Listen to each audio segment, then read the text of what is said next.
आग तो सुलग चुकी है अमेरिका की, क्योंकि मोदी जी का जो दौरा रहा है एससीओ का चाइना में, उससे दिक्कत तो अमेरिका को हो रही है, जलन तो हो रही है, फ्रस्ट्रेशन तो अब निकल रही है। पीटर नवारो कल मीडिया में फिर आ गए, जो बड़े ही बड़े बोले हैं, इतना कुछ बोल देते हैं इंडिया को। कल कह रहे हैं कि Brahmins are profiteering on behalf of India, on behalf of the Indian people. तो मतलब ब्राह्मणों का क्या इसमें कहाँ से रोल आ गया, क्या कर रहे हैं अभी, मतलब क्या, मतलब कास्टिस्ट स्लर देने का क्या मतलब था। अब ना तो मोदी जी ब्राह्मण हैं, और अगर वो अंबानी और अडानी को टारगेट कर रहे हैं तो वो भी ब्राह्मण नहीं है। तो मतलब इसमें कहाँ से कहाँ तक बातों को जोड़ रहे हैं, ये क्या, मतलब इसमें तो एक एजेंडा दिखता है कि ये कुछ चाह रहे हैं कि इंडिया में हो जाए। क्योंकि बांग्लादेश में भी इन्होंने अनरेस्ट, अनार्की, कन्फ्यूजन, केओस, ये पूरी प्लेबुक है जो पूरी दुनिया में ये करते हैं। इंडोनेशिया में दंगे होने शुरू हो गए हैं by the way.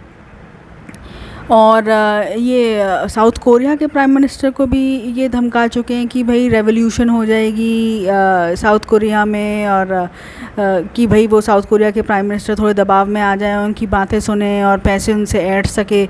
1.2 billion dollar जो साउथ कोरिया उनको अपनी डिफेंस के लिए देता ही है अमेरिका को, क्योंकि अमेरिका डिफेंस करता है साउथ कोरिया का। वो कह रहे हैं कि पैसे बढ़ाओ। जापान से भी आपको मालूम है कि क्या इशू हुआ। पहले उन्होंने कहा कि पहले मतलब उनकी एफटीए की डील ऑलमोस्ट डन थी, और उनके जो रिप्रेजेंटेटिव हैं जापानीज़, उनको अमेरिका जाना था, उन्होंने अपना दौरा रद्द कर दिया। और रद्द क्यों किया आपको पता है?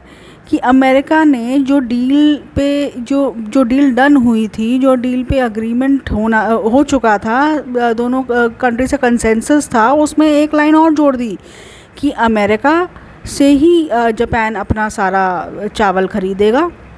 तो जापानीज़ बोलते भाई ये क्या है, अगर हम आपसे ख़रीदेंगे तो हमारे किसान नहीं मर जाएंगे, सारा आपसे कैसे ख़रीद लेंगे भाई हम।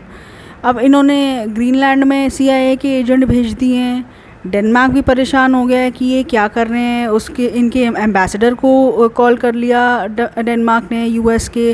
वैसे हिम्मत नहीं होती है कि हो सकती है डेनमार्क की कि वो US के एम्बेसडर को समन कर दे, पर सिचुएशन ही ऐसी है। उनके जो हेड हैं, स्टेट हेड हैं डेनमार्क के, वो कह रहे हैं I am watching, I am concerned, ये क्या हो रहा है, ये आप कैसे कर रहे हैं।